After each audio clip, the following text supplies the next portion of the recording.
Our school, MICHAELNAGAR SHIKSHANIKETAN, government-sponsored co-ed English medium higher secondary, has taken an excellent initiative in conducting online classes through YouTube channel.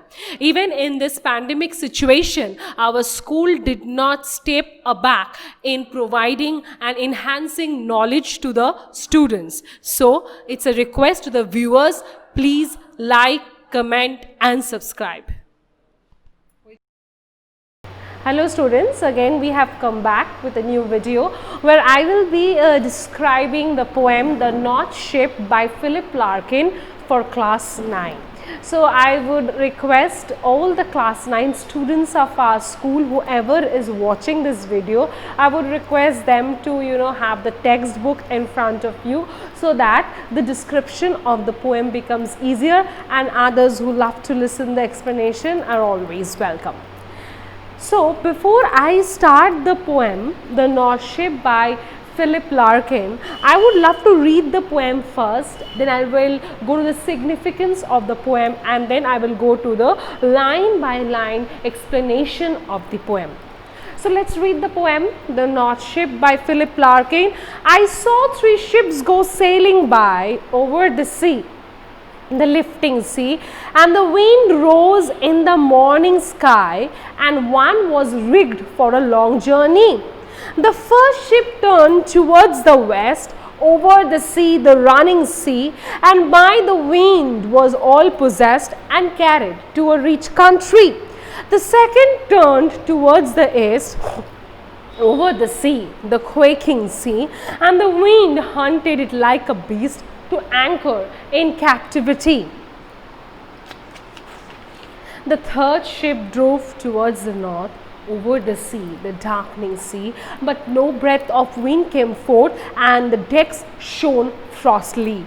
The northern sky rose high and black over the proud unfruitful sea. East and west ships came back, happily or unhappily, but the third went wide and far into an unforgiving sea under a fire spilling star, and it was rigged for a long journey. So here we will find that the three, the poem describes the condition of the 3 ships. The 3 ships which moved towards 3 different directions. The first ship went towards the west, the second towards the east, and the third towards the north. If I give a little brief description, I would say that the first ship which moved towards the west, it went out of love for wealth. The second ship which moved towards the east, it went because it found the way easier and smooth. But the third ship which went towards the north, it has to pass through various obstacles, it has to fight, but ultimately the first and the second ship came back, but the third ship just rigged and went for a long journey. That means his journey came out to be fruitful. It went and went into an infinite states of path, but the west and the east have to return back. Why this happens, how this happens, this I am going to tell you after the line by line explanation. I saw 3 ships go sailing by over the sea, the lifting sea, and the wind rose in the morning sky, and one was rigged for a long journey. So, the poet observed 3 ships and on the sea, and it was a lifting sea. Why? Because the waves were very, it was not ripples but huge waves, and therefore lifting sea. The 3 ships were well equipped with whatever the equipments are required to make it start for the long journey. The first ship turned towards the west, over the sea, the running sea, and by the wind was all possessed and carried to a rich country. So the first ship is overwhelmed, was attracted by the wealth, the materialism, the materialistic aspects of life. The 3 ships are somewhere signifying the human's expectations, the human's choices, the human's life.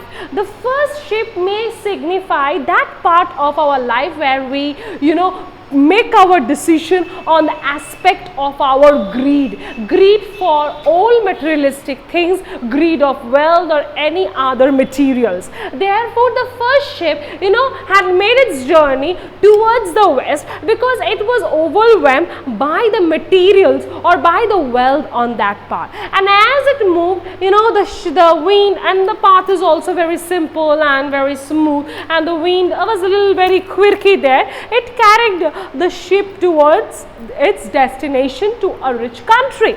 Now the second ship, that turned towards the east over the sea, the quaking sea, and the wind hunted like a beast to anchor in captivity. Now in the east, on the ship that was moving towards the east, it was a quaking sea, the sea, the wind was turbulent, and there was some difficulties, but however the second ship did not choose for the third ship, like third destination, that is towards the north, because when they were observing it, they saw that the north was very dark and cloudy and too much of obstacles, so they did not go for that difficult aspect of life. They chose a little easier one comparatively to that of the west, and it went towards the east. But the third ship drove towards the north over the sea, the darkening sea, but no breath of wind came forth, and the deck shone frostily. The northern sky rose black and high over the proud and fruitful sea east. So what happened? But the third ship made the most wildest decision of choosing the most difficult paths of life. Whenever some choices has to be made in our life, we always choose for the easier aspects or easier paths where we will not face any difficulties or any stress or problem, and we expect that we will be taken very smoothly. But let me tell you, whenever you choose some very less difficult parts of your life, what happen is that the ultimate result is not so long. The ultimate result is not so fruitful. Even if it's not hard work now, and if you think, okay fine, I will be like something in future, nothing is going to, you're not going to be rigged for a long journey in your life. So you need to hard work, you need to take pain, you need to go for obstacles, you need to fight. Then only you can go for you can be purposeful for a long journey. So it says that the third ship went towards the north, and towards the north it was a very dark ashy clouds, the seas, the waves are whelming over, and it was an unfruitful sea. Why unfruitful sea? Nothing fruitful was sorted out to be there, nothing to be got from there, because whatever it was finding, the sea was appearing to be like a beast which will hover on. East and west ships came back happily or unhappily. See, east and west, and can you see the words happily and unhappily? That is respectively the words is used. So somewhere the each ships that came back, it was happy because it went through some little difficulties of life. But the west, it came back unhappily, because how much money you earn in your life, if there is no happiness, if there is no peace, those money is of just no use in your life.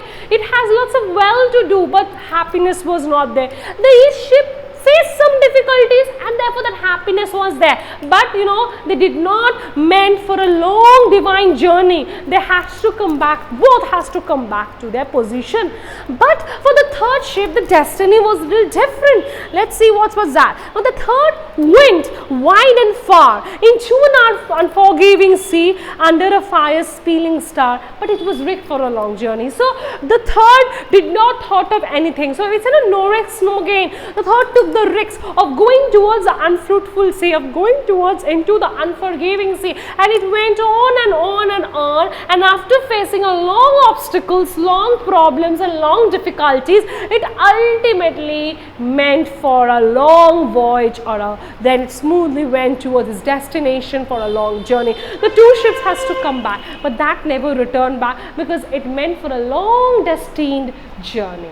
So with this we come to the explanation, the end of the explanation of the poem The North Ship by Philip Larkin. Thank you. Subscribe. Click on the bell. Like, comment, share.